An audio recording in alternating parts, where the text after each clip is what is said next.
Pero hoy el objetivo todavía es que podamos tocar un poco el teclado, y ya que he llegado un poco a la explicación de las representaciones, pues es la representación, la visualización. Nosotros intentaremos resolverlo, genial.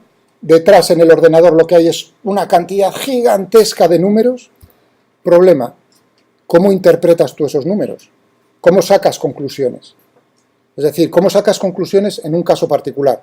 Si tú sabes, has integrado, resuelto numéricamente el problema del flujo de aire alrededor de unas alas de avión, ¿no? Un montón de números, ¿cómo interpretas tú a saber cómo son las fuerzas que se están ejerciendo por ese fluido sobre el ala del avión? ¿Ya? De los números, así, decir, no vas a poder. O sea, que el problema es visualizar.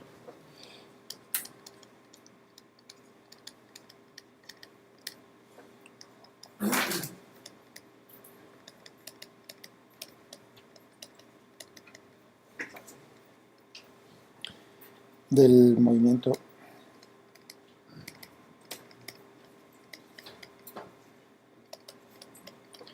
Fijaos que he dicho que la representación de Euler, sí, del movimiento de los fluidos, que os he dicho que la representación de Euler es la habitual en la que nos vamos a apoyar para describir el fluido. Entonces, fijaos que lo que teníamos en esa representación es la velocidad.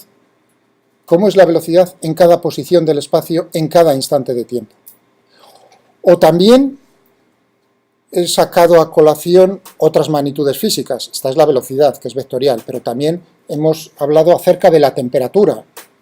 La temperatura en la representación de Euler, no en la de Lagrange, ya no puede utilizar subíndices, sino que será cómo es la temperatura dentro del fluido en cada posición del espacio en cada instante de tiempo. O cómo es, por ejemplo, la densidad en cada posición del espacio en cada instante del tiempo. Aquí, como veis, entre estas tres hay una diferencia, que es, esto es un vector y estos son escalares. Pero bueno, tanto unos como otros se reducen a hablar de lo que se llama en física y en matemáticas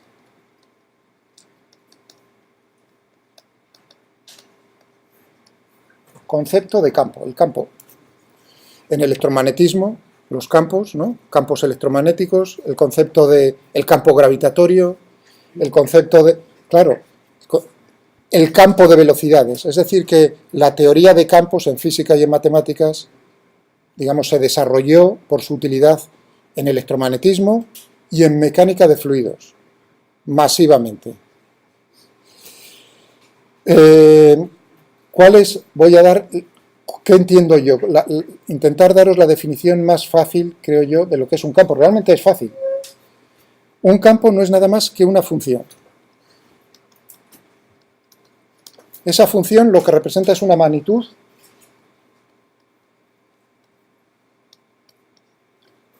física. Porque estamos en física, vamos. ¿De acuerdo? O sea, que es una función matemática que representa, pues, oye, densidad, temperatura, velocidad, lo que se os pueda ahora mismo, campo eléctrico, campo magnético, que se os pueda ocurrir, porque aquí tenemos campos electromagnéticos, ¿no? Ahora mismo, aquí rodeándonos. Pues también puedo decir cómo es el campo eléctrico en cada punto del espacio en cada instante de tiempo, o el campo magnético en cada punto del espacio en cada instante de tiempo, todo. O sea, lo que tenemos son funciones que representan una magnitud física, una función matemática, y ahora viene el matiz, que es esa función de qué depende. Las variables de las que depende son el espacio y el tiempo. Vamos a suponer que yo le llamo f. Que resulta que es, en vez de un escalar, un vector. Realmente son tres campos escalares. ¿No? Tendríamos f de x, f de y y f de z. Eso es Tan sencillo como eso. Cuando uno habla de un campo en física, está pensando en una función, en una magnitud física que depende del espacio y del tiempo. Si, por supuesto, si tenemos la suerte macanuda de que el problema sea tal que es estacionario,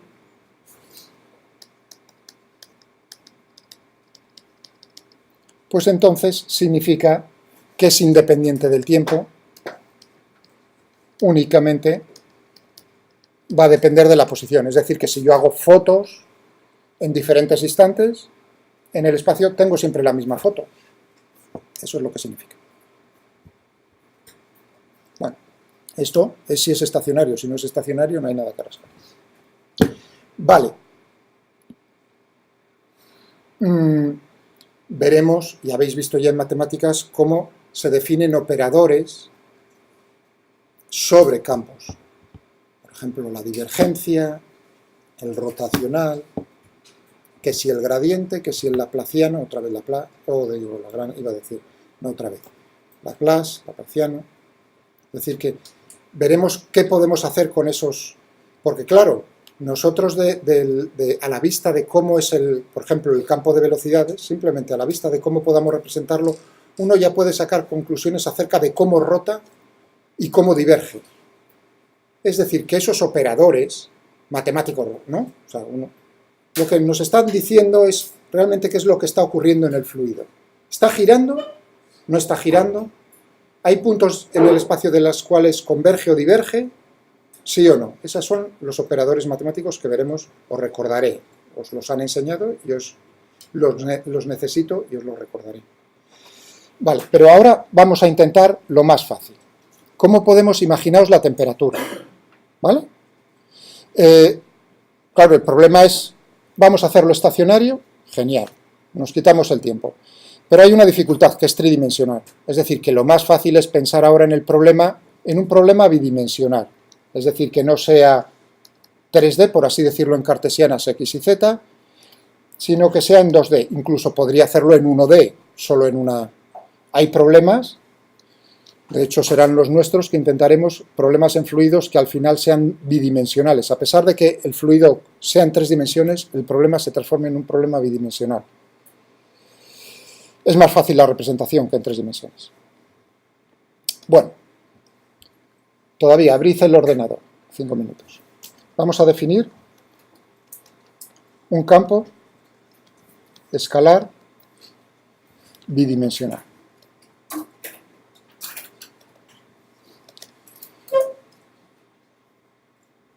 Lo podéis, si queréis, voy a darle el nombre S-field. En vez de F, queda más bonito, S por lo de escalar. ¿Y cómo lo voy a definir? Lo voy a definir en función, supongamos en el plano XY. Y para que sea así bonito, que tenga forma de campana de Gauss, 2. 3 veces e elevado a menos R, o sea que esto dependa del espacio. Vamos a poner aquí, siendo R, X. R menos R1 elevado al cuadrado menos e elevado a menos R menos R2 elevado al cuadrado. Esa función. Aquí R1 es un dato y es 1, 0. La posición sobre el eje X en la posición 1 y R2 igual a, o sea, con coordenadas menos 1, 0. Pues vamos allá.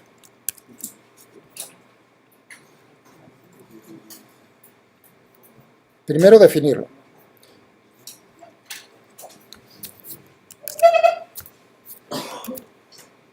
Bueno, ya hemos hecho alguna definición de funciones, ¿no? Primero lo más fácil, lo que uno diría, yo creo que en vuestro lugar, vamos a utilizar ya directamente las coordenadas X, Y. X, Y, igual, 3 veces la exponencial, habría otra forma con las paletas de poner, pero bueno, vamos a poner así la función. la exponencial de menos. He dicho el módulo de r menos r1 elevado al cuadrado. ¿Qué es lo que tengo que poner aquí? Pues x menos x1 al cuadrado más y menos y1 al cuadrado, y 1 es 0. Es decir, que tendré x menos 1 elevado al cuadrado más, voy a poner todo esto entre paréntesis, más y elevado al cuadrado. ¿Cuál era el de elevar? ¿Control qué? ¿Perdón? El de elevar, ¿puedes poner? Control 6. Bueno, y ahora como tengo esto puedo copiarlo, menos, la única diferencia es que aquí tengo un signo más. Ya tengo ahí la... Uy, un segundo, exponencial, perdón, que me ha faltado, aquí lo he puesto en la lista. Exponencial. Está definida. ¿De acuerdo? Bueno, tipos de representación. Esto es un campo escalar. Donde tengo aquí. Tipos de representación.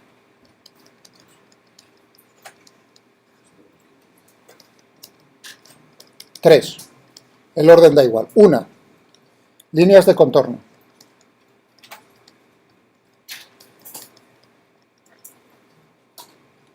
Dos. Escala de colores. 3. En relieve. Estas son en cualquier, digamos, en MATLAB o en cualquier cosa, programa de estos tendréis funciones que os permiten hacer esto. En particular en la nuestra,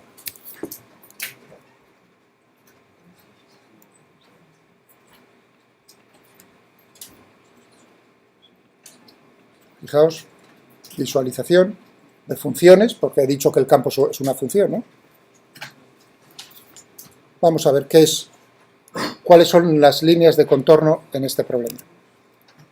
Es muy fácil de usar.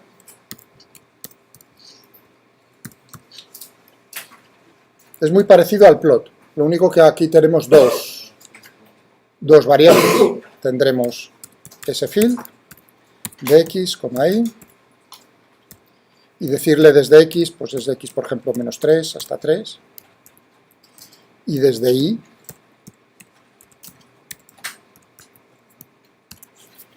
uy, aquí que he hecho yo que no me sale, un segundín, algo he hecho mal en la definición, algo he hecho, perdón, x cuadrado, aquí el signo menos, perdón,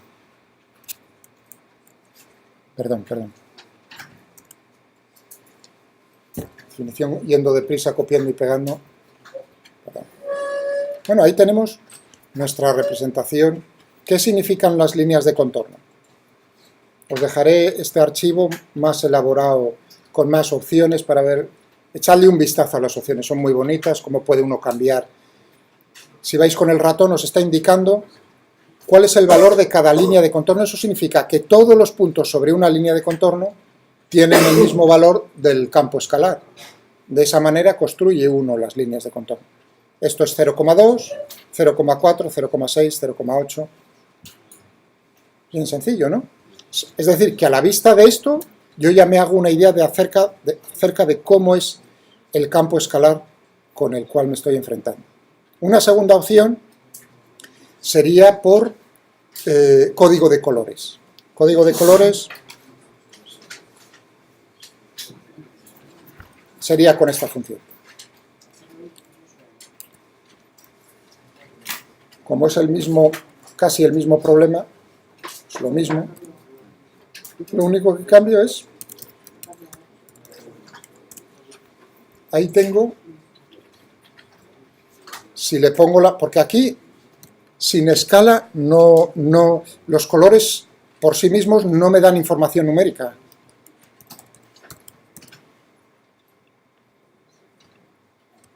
Ahora sí. Esta es una representación de este campo escalar por código de colores. Yo voy aquí a un color y como tengo la escala, pues puedo saber cuál es el valor del campo escalar. Todas estas representaciones a lo largo de vuestra vida ya habéis visto sin querer unas cuantas, ¿de acuerdo? Mismamente, las más bonitas pues son, por ejemplo, en la predicción del tiempo, ¿no? En la televisión, cuando veis los mapas, cómo utilizan masivamente representaciones de este tipo. O sea, que os estáis dando cuenta, para saber cómo va a ser el tiempo, necesito representaciones gráficas. Tenéis, ahora mismo son las 14:03. No os preocupéis por el archivo y mañana es muy fácil de usar. Os lo pongo el archivo y lo veis tranquilamente. No estéis ahora con la tensión de no lo he copiado. Una tercera es la más bonita. Yo diría, la más, digamos, la más interesante o la más... La de contorno, la de las líneas de contorno, hombre, esta también, pero yo creo que la línea de... porque uno lo puede combinar también con colores, como estáis viendo. Pero la más bonita visualmente es la tridimensional. Una representación tridimensional de un campo bidimensional. La altura va a darnos el valor del campo. Bueno, pues... plot 3D. Bueno, de hecho podía haber copiado aquí lo mismo que antes.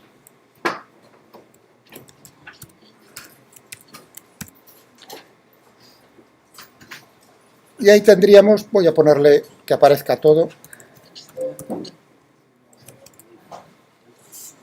Ahí tenéis nuestra representación. Para que os deis cuenta, cada eje que representa es lo último que voy a poner. Esto será el eje X. Esto será el eje Y. Y el tercer eje que representa el campo. La altura, el eje Z, por decirlo así, lo que me está dando es el valor del campo en cada uno de los puntos del plano X. Bien, con estos, o sea, estos son para campos escalares bidimensionales.